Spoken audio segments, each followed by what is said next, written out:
Dumako na po tayo sa Pag-asa DOST kung saan naroon si April Enerio para sa pinakahuling ulat panahon. April? Salamat, Attorney Mark. Sa ating balita, bahagyang lumakas at nagbago pa ng direksyon itong si Bagyong Pablo. Para sa detalye, maya-maya lang ay makakasama natin ang isang weather forecaster. Pero sa ngayon, narito po ang lagay ng panahon natin ngayon hanggang bukas. Ang Western Visayas po at Mindanao ay makakaranas ng moderate rains at thunderstorms, habang ang mga rehiyon ng Cagayan Valley at ang Ilocos at Cordillera ay makakaranas naman ng mahihinang pag-ulan. Dito sa Metro Manila at natitirang bahagi ng bansa ay makakaranas ng mga brief rain showers or thunderstorms. Ayan mga kababayan, ngayon po ay kasama natin si Pag-asa Weather Forecaster Marino Mendoza. Magandang gabi, Sir.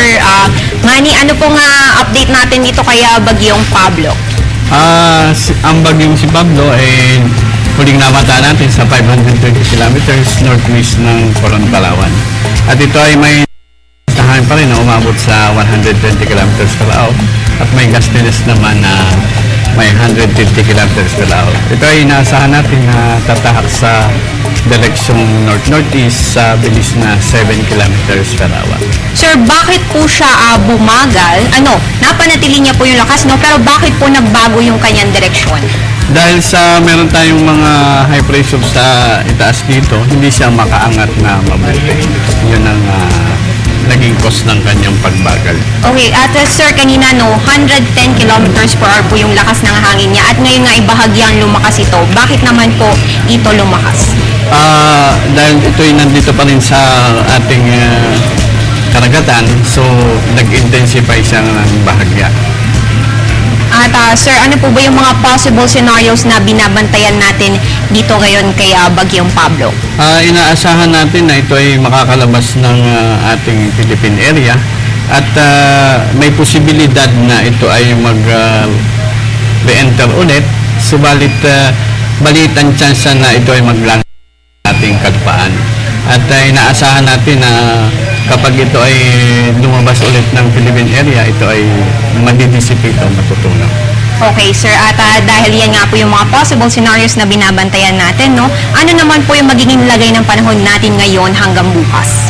Sa ngayon, ang nakaka-apekto dito sa atin sa Mindanao, yung intertropical convergence zone. So magkakaroon tayo ng mga light to moderate na rainfall dyan. So, samantalang ang nakaka-apekto naman dito sa atin sa Luzon ay yung ating amihan.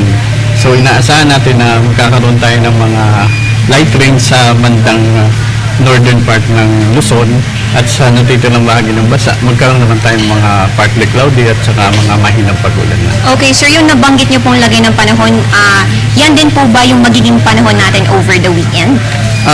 Inaasahan natin na yun ang mga magiging general weather natin sa susunod na mga araw. Okay, at sir, meron po ba tayong namamataang weather disturbance in the next few days? Sa ngayon, wala pa naman tayong ibang namamataan na anumang. Okay, sir, huli na lang, paalala sa ating mga kababayan at ngayon nga ay nandyan pa rin si Bagyong Pablo. Meron tayong gale warning nga pala dito sa mga area nito.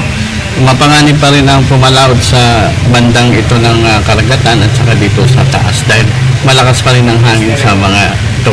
Kaya't sa karagatan natin, mag-ingat lamang ating mga mangingisda. Okay, maraming salamat po, Mr. Marino Mendoza. Ayan po ang update natin kay Bagyong Pablo at sa magiging lagay ng ating panahon ngayon at over the weekend. At mga kababayan, sa kaugnay na balita, dahil po nagmo-monitor din tayo sa Japan Meteorological Agency, ay nilindol nga po itong northeastern Japan, naging dahilan rin ng pagpapalabas ng tsunami warning sa coastal areas ng Miyagi Prefecture. Ayon sa US Geological Survey, na itala ang preliminary magnitude 7.3 sa northeastern Japan. Isang babala rin ng posibleng 1 meter high tsunami sa baybayin ng Miyagi ang inilabas ng kanilang meteorological agency.